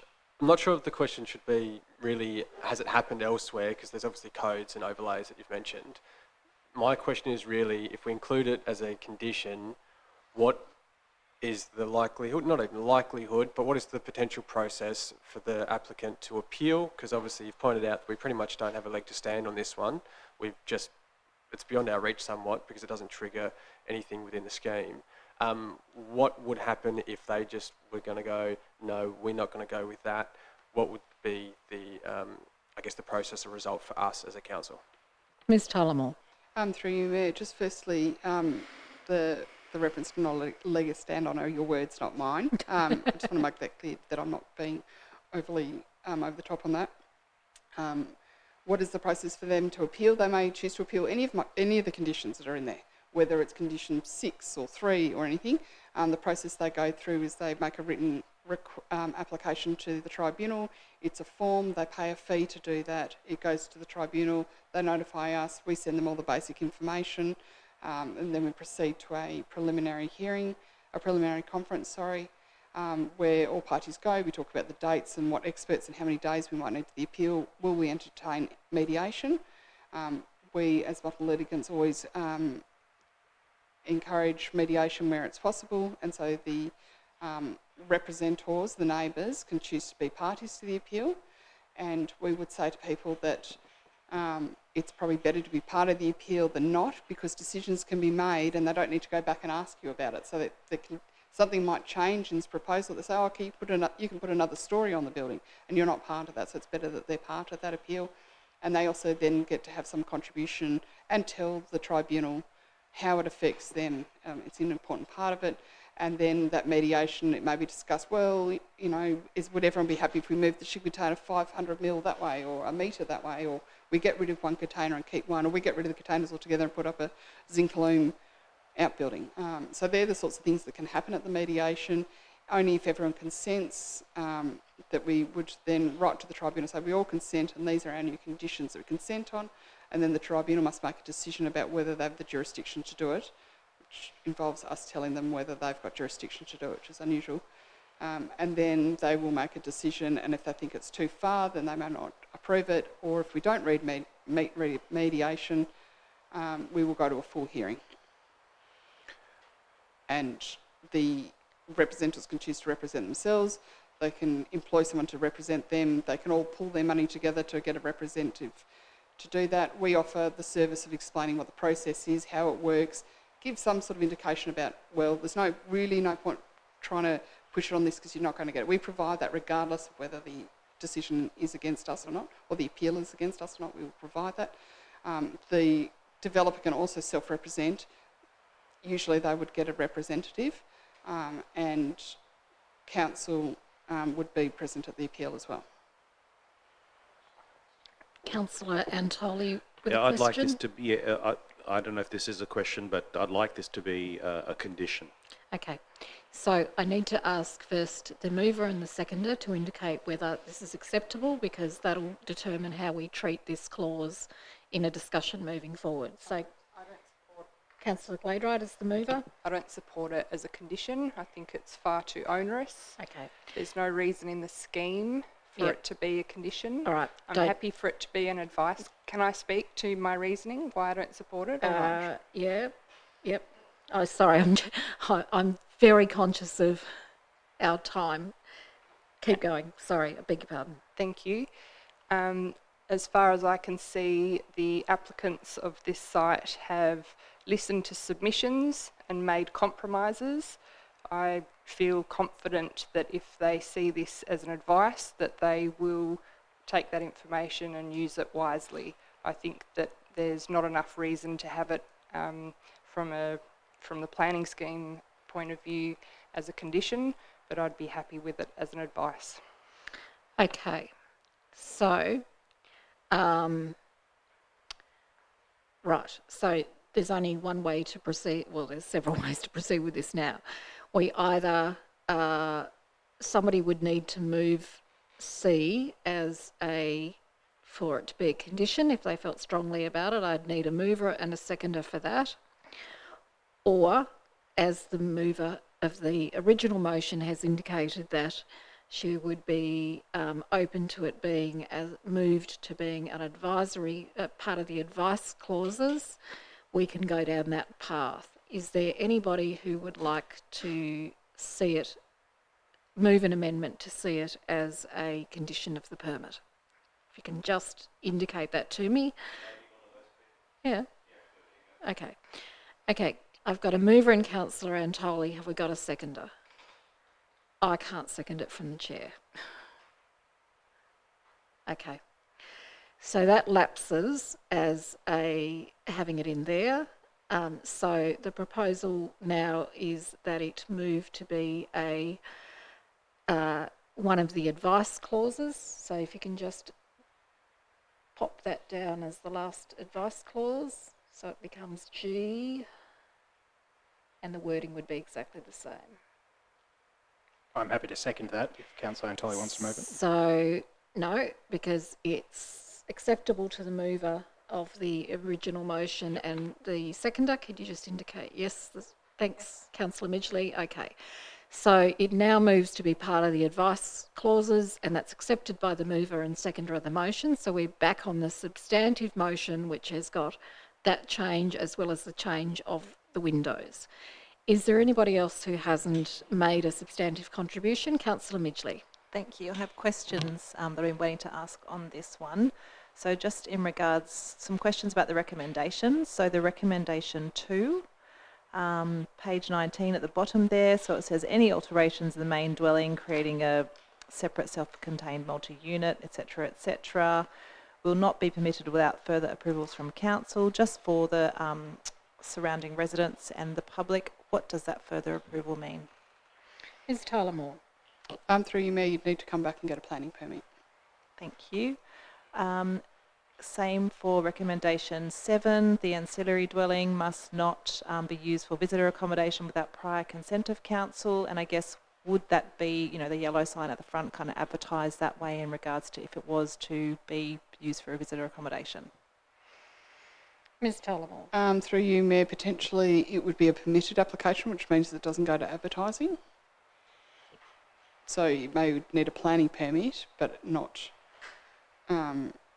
be advertised, because it wouldn't be a discretionary use because of the state government bringing in PD6, which makes those permitted. Also, if it was used as visitor accommodation because they're away on vacation, their words, it can be used in that way without needing a planning permit as well, but that's just occasional use. Thank you. And recommendation 3 regarding the shipping container. So the second paragraph, the shipping containers must not be used for separate self-contained residential purposes and for any commercial or industry activity at any time without the written consent of council. So say, for example, if the shipping container was used for an industrial activity and the surrounding neighbours found that out, I'm sure they can email council and let them know about it. But in regards to that being permitted, would such any of those sort of industries or commercial, etc., be permitted? Ms. Tullamore. Through you, Mayor, if it was, you can have home occupations which must meet the home occupation clauses of the planning scheme, so you can have some home occupation style commercial use in there, but a proper industrial use, defined proper industrial use, but a offensive industrial use is prohibited in general residential zone anyway, and there's a lot of limitations around commercial uses in general residential zone as well. Just before I ask if there's any other questions, just following on from Councillor Midgley's question about 7C not to be used for visitor accommodation without prior consent of council. If the ancillary unit, if there was an application down the track for the ancillary unit to be converted to visitor accommodation, what would the situation be with parking then? Because surely they couldn't meet the parking requirements of visitor accommodation, given there's only 3 parking spaces for the entire premises anyway. The proposal for visitor accommodation would need to be assessed against the provisions of E6 for car parking. I'd have to look up to see what the requirement is for visitor parking and whether it's one is satisfied, because if there's 3 on site, then they do have 1 spare. I can look that up, but That's right. being mindful Yep. and making the decision on this application, not No, thanks. speculating. Sorry, it was just a question if that becomes an issue. Are there any further questions or contributions? Councillor Antoli. I don't have a contribution. I have a question about process. What about the amendment that the change that you had proposed? You're not going ahead with that? Is that what you... To refuse the refusal? Yes, that one. Well, there was no appetite for a second. Right, so, okay. I wasn't sure if there was a process. I can't move it from the chair, so I Right. was seeking somebody else to move it. There was no Right. appetite for that, so... I didn't know if we'd closed the loop on that on process sorry. or not. Yep. Yeah. No. Okay. Okay, are there any further discussions? Councillor Bain. Sorry, That's just one okay. last question. Are we allowed to give some advice to those who have put in representation about what the process is if they want to appeal it? Yes, so Ms Tyler Moore has already indicated in an answer about 10 minutes ago that we would provide advice in relation to any appeal processes, and that's whether it goes against the recommendation that staff have made or otherwise. And prior to putting in a appeal, are they able to come to council officers and get some advice prior to making that decision? I believe so, yes. Yep, thanks. Yep. Any further discussions? I'll just before I hand back to Councillor Gladright to sum up before we vote, can I just thank all councillors for their contributions on this, because it's certainly been a very long debate, but a worthwhile one where we have explored every sort of avenue that we possibly can. So I thank you all for those contributions. Councillor Gladright, to sum up? No sum up. Sorry, Councillor Fox, you missed. I haven't spoken, but I've really listened carefully to the debate, and I guess one thing I'm pleased about is that we haven't put a condition that wouldn't be upheld by the planning scheme, because I think we'd be in danger of having costs awarded against council. But I think we've come up with a reasonable compromise and with what we've done, and I do support the motion. Thank you. Thank you, Councillor Fox. Councillor Gladright doesn't wish to sum up, so I'm going to put the recommendation now. It's moved by Councillor Gladright and seconded by Councillor Midgley. All those in favour? Against? The motion is carried unanimously. The Planning Authority session now adjourns at 7:07 p.m. I might call a short recess. We've got quite a bit still to get through, so if we could just have a 10-minute break and be back here at 7:22, that would be great. Thank you.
Right.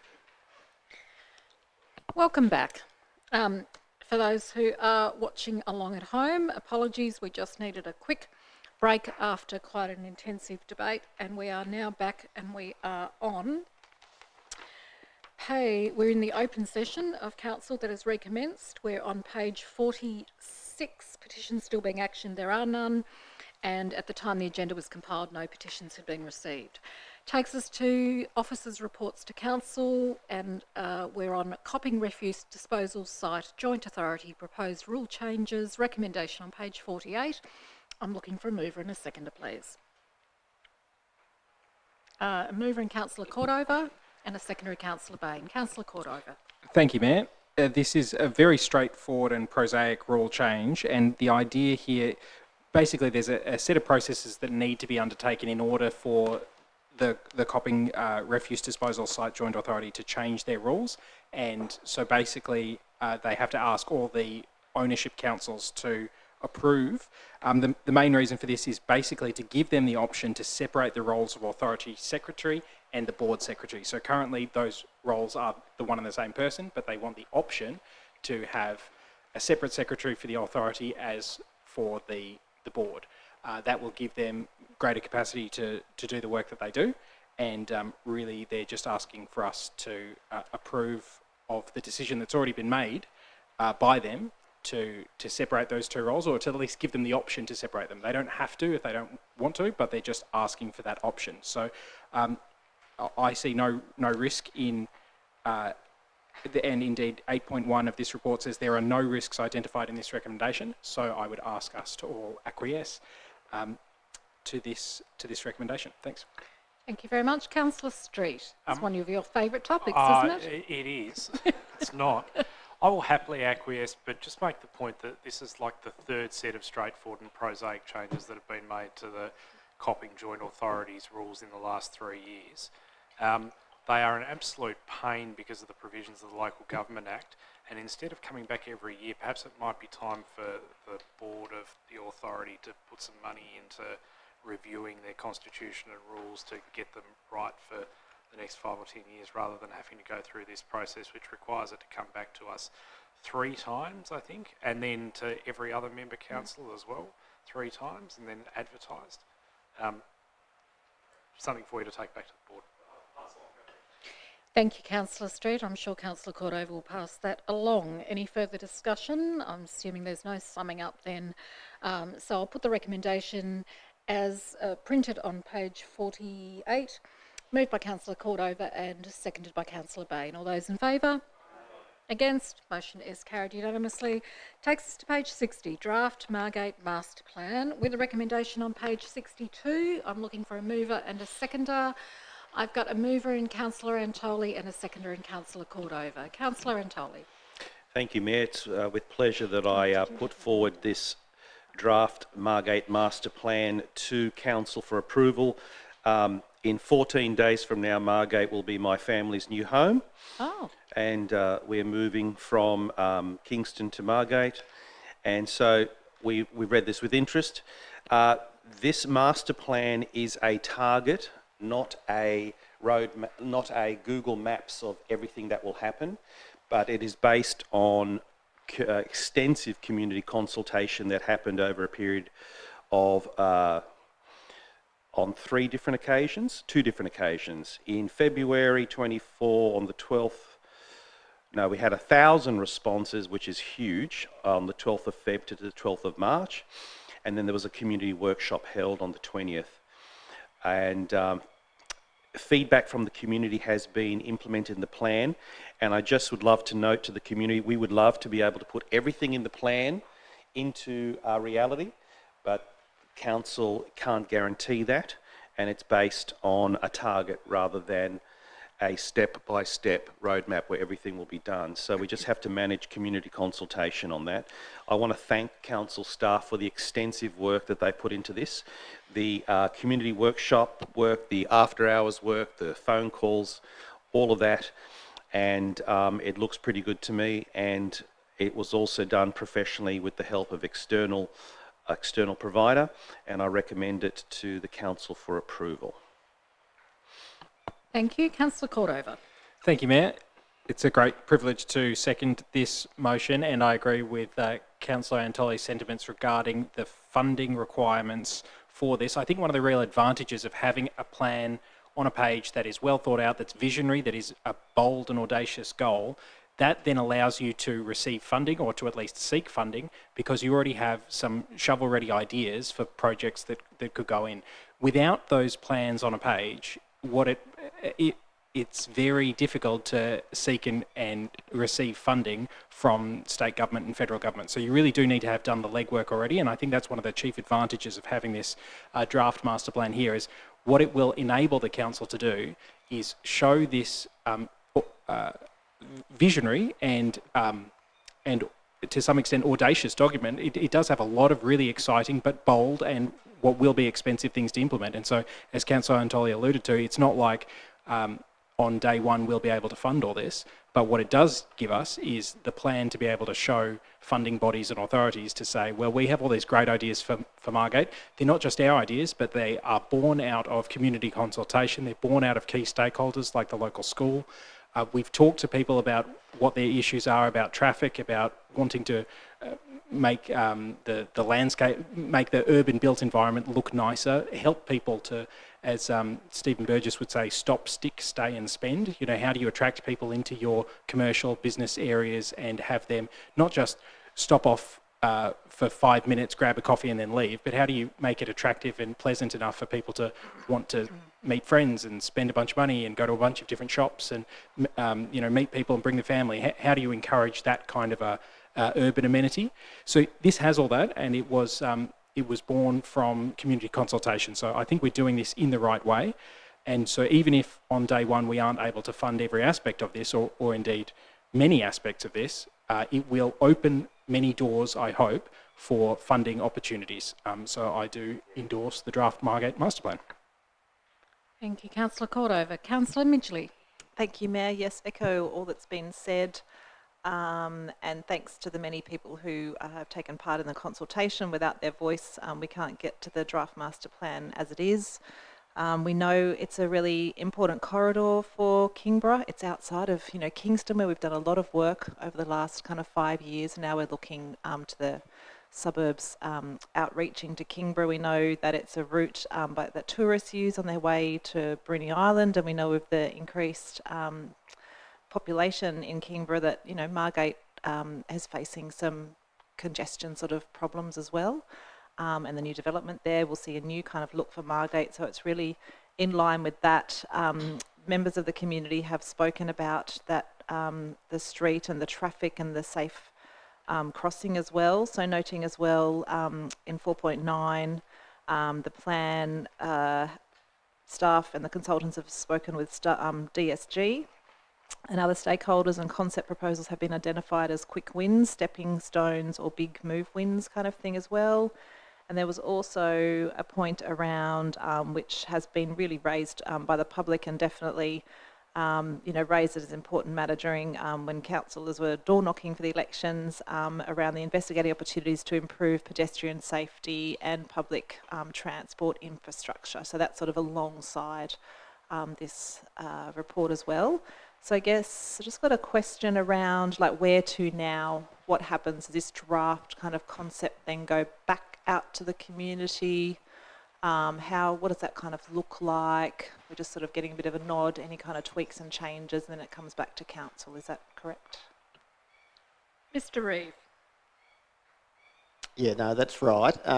So effectively, like all these master plans or strategies there, we go back to the community there. They've got a bit more of a finished product to have a look at and understand. Particularly, we sort of made an effort to put it in a one-pager format so they can look at it in either a brief format, or if they have the inclination, they can look into the detail. But that gives them the opportunity to give some input into, or final input, and then we will take that into account before bringing it back as a final plan. I guess in terms of actual works in that area there, DSG is still working on their own work in that space as well, particularly with pedestrian crossings, which is one of the main things we'd like to see early in the piece. So that work continues. Hopefully after the consultation we'll have a little bit more clarity in terms of where that's gone, because they're doing their own consultation on that part of it. So that hopefully should be able to be incorporated in our final plan for council consideration.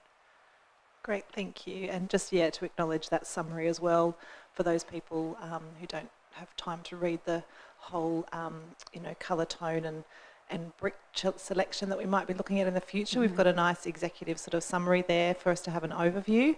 And I'm thinking as well that it'll go back out, because a lot of the council committees had a bit of say in it as well. So the safety and the KBAC and the access and advisory. So hopefully it will go just and acknowledge that they'll be, that, you know, this draft master plan is here, and if they want to have an input, and if there's any local community groups as well, hopefully they'll be acknowledged about it as well. I think there's a Margate community group. I think it's started up, I'm not sure, but yeah.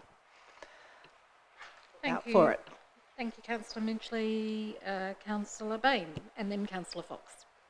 Thank you, Mayor. So the Margate Master Plan, I think it's been coming for quite a while, so it's great to see it here. I think if I remember correctly, we received some feedback during the 23-24 budget consultation. It's actually something that we agreed to add in, so it's good to see the results. As has already been said, it's a very broad plan, incorporates a lot of different elements, which in total will require significant external funding, so it's not something that's going to happen overnight. It's going to take many years to develop. However, what I really do like about the plan is it's broken up into the different categories of the quick wins, the stepping stones and the big moves.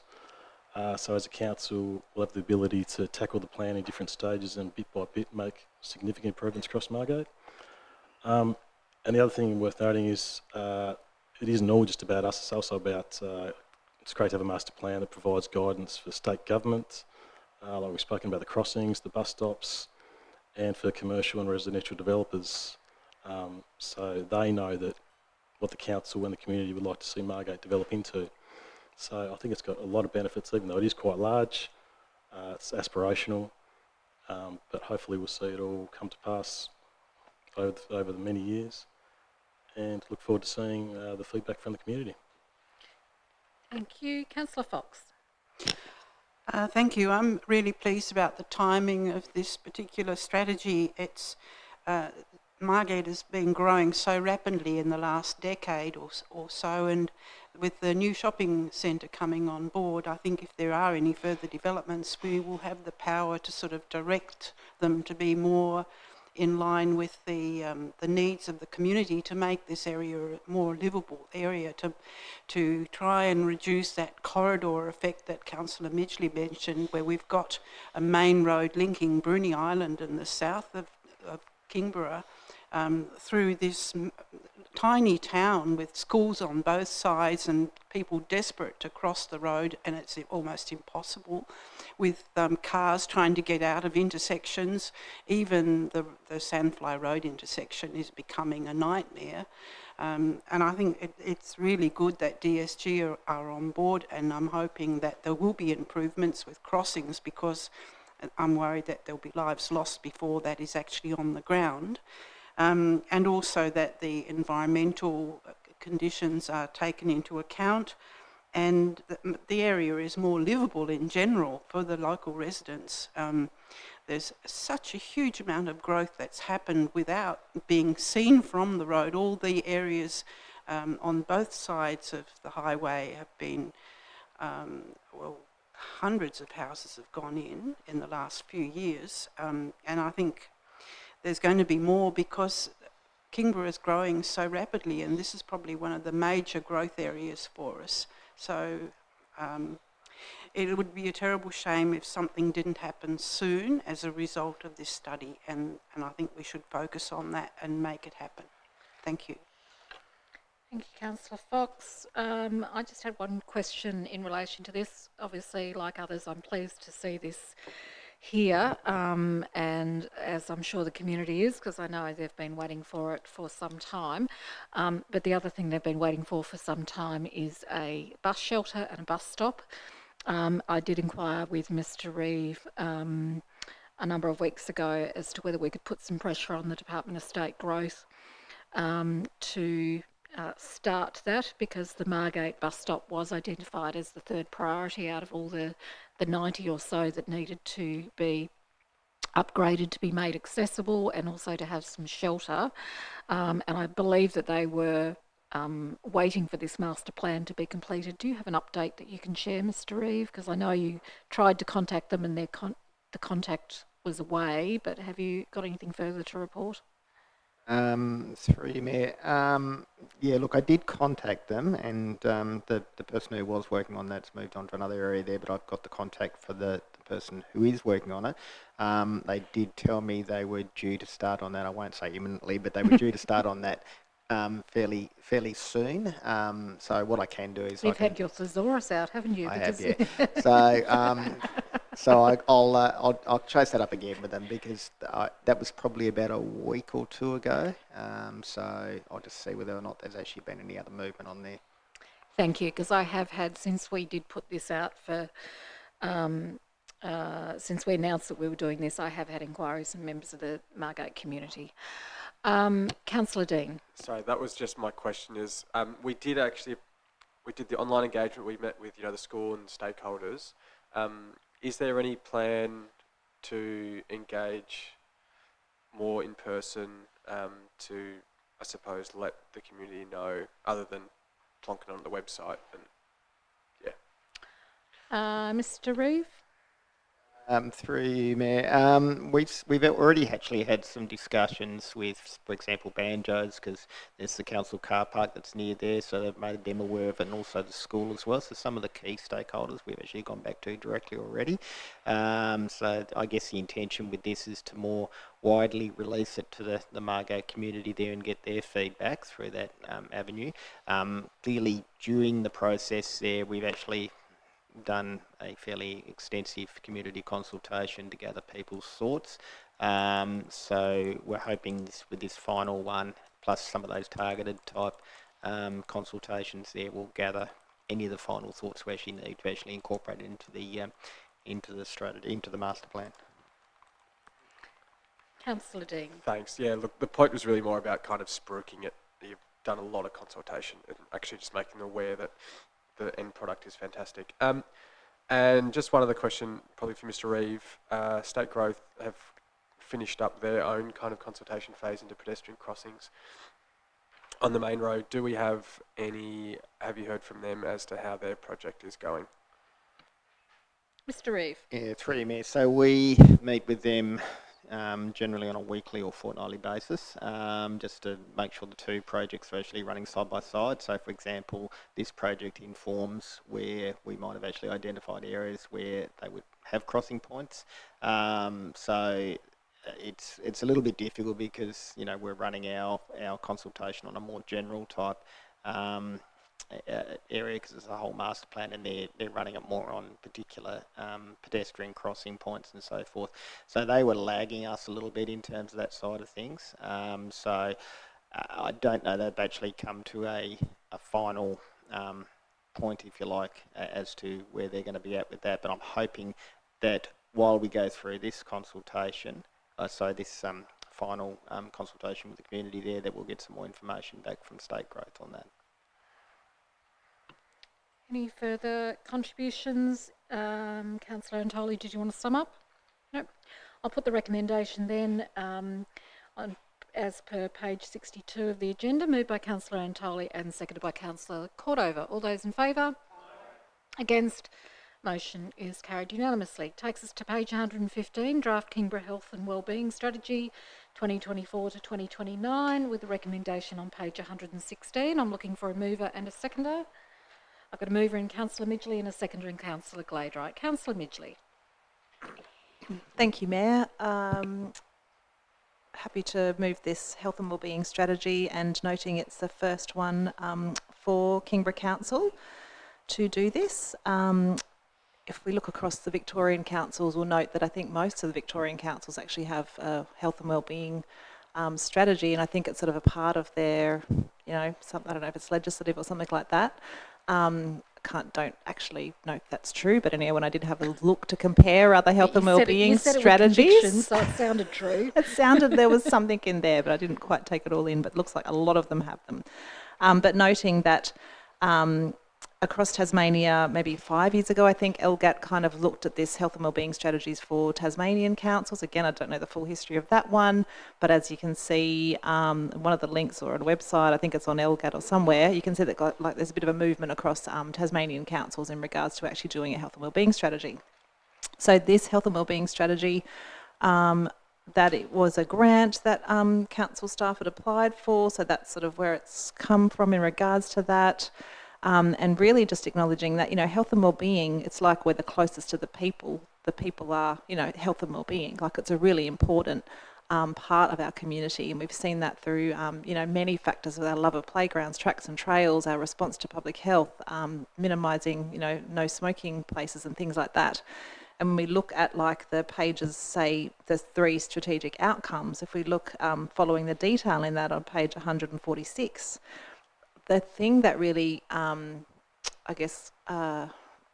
made me look at this strategy in comparison to other strategies we have in council is the breadth of like council areas that it covers, from the environmental health and climate change and people's well-being in response to that, or the work that staff are doing in there, to, the NRM, area, that's again environmental services, but to engineering, to community services, to just all the areas, like the breadth that this strategy kind of touches. I feel, correct me if I'm wrong, staff, but I feel like this really does encompass like a lot of different areas. And again, there's a part of the document that lists the kind of different strategies that this aligns to. Again, it's like a whole, it's a broad range of things, because that's really what health and wellbeing does.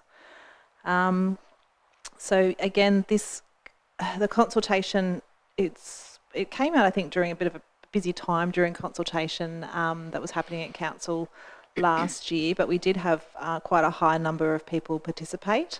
And I also note that council was able to sort of have that consultation around some of the other activities that they run. So it really feels like this strategy provides a bit of a sort of roadmap for kind of what council's sort of already doing already, which is a great thing, because it really kind of helps to justify, checks in that we're doing okay, and then kind of gives a bit of a map and a thinking of what areas have we missed and what areas for the future. So that was sort of my bit of a summary of where I thought this strategy aligns to. And again, it's another one that will go out to the community just for a final check-in to make sure that, we did cover kind of everything, what this health and wellbeing means to the community. Then I guess we'll come back to council for further endorsement. My only comment on it, it's really fantastic, and I thank the staff for all the effort they've put into this and putting this wealth of information together. Is last week, the Mayor's mentioned this as well, I did a plain English workshop with 2610 and I read it and I just think, wow, there's a lot of words. But again, because it's that roadmap for I guess for the council staff to have as well, to ensuring we're working, in the right areas. We just got to have that thing when we're going out to the community that we, what bits are they going to read of it? What bits are they going to kind of take from it and things like that? So that's really my only kind of comment. But then when I looked across a few other Victorian councils and some other ones across Tasmania, it's very similar. So that's just, I think, that's just what government likes to do, really. But yeah, thanks to all the staff involved. It's great to have this wellbeing strategy, and I look forward to comments as it comes back to us in the future. Thank you, Councillor Midgley. The Deputy Mayor. Thank you. Thanks, Councillor Midgley. I won't echo everything again. I just had a question. Has all of the grant money been expended already, or is there any left over for implementation? Mr. Cootie. Through you, Mayor, the grant money was only for developing the plan or the strategy, so we actually can't use it for implementation, and it's now expired as well. Okay, thank you. Further contributions, I just wanted to thank the staff for the preparation of this. I thought it was a very good, I thought the number of people, nearly 500 people who engaged with this was, even though it did come at a busy time, I think there's obviously a lot of appetite in the community to want to discuss health and wellbeing issues. I did just want to make a point that on page 131, there's a table here on 4.2, how do you rate your health?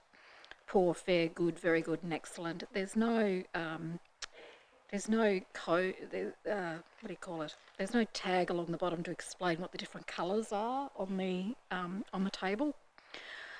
So it's not clear to me what the blue, the brown and the green actually means. So that's just an omission there that we might want to resolve before it goes out for comment.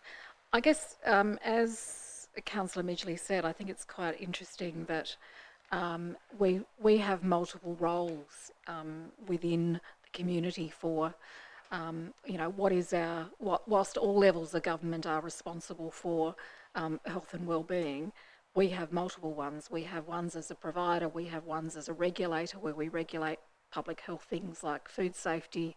We're a facilitator of, you know, healthy environments. We're an advocate for our community when it comes to health and wellbeing, and we partner with organisations. So we have quite a large role to play in the health and wellbeing space. And I think that this is an excellent strategy, and I welcome the community to feedback to us whether they think we need to make any amendments to it, and I really thank council staff for their work in relation to this. Are there any further discussions? Councillor Midgley, did you want to sum up? I'll put the recommendation then, moved by Councillor Midgley and seconded by Councillor Gladeright. All those in favour? Against? Motion is carried. Takes us to appendices on page 154. Are there any questions or comments in relation to the appendices? No. We will move on then. Sorry, I do need a mover and a seconder that they be noted. I've got a mover in Councillor Street, a seconder in Councillor Gladeright. All those in favour? Against? Motion is carried. Notices of motion, there were no notices of motion, and confirmation of items to be dealt with in closed session, confirmation of minutes, applications for leave of absence. I'm looking for a mover and a seconder. Mover in Councillor Fox, seconder in Councillor Bain. All those in favour? Against? Motion is carried. That brings us to the end of the open session of council. So to all those people who have been watching along at home, thank you very much for your presence tonight. That ends the open session of council, which will adjourn at 7:48, and in accordance with Kingborough Council meetings audio recording guidelines policy, recording of the open session of the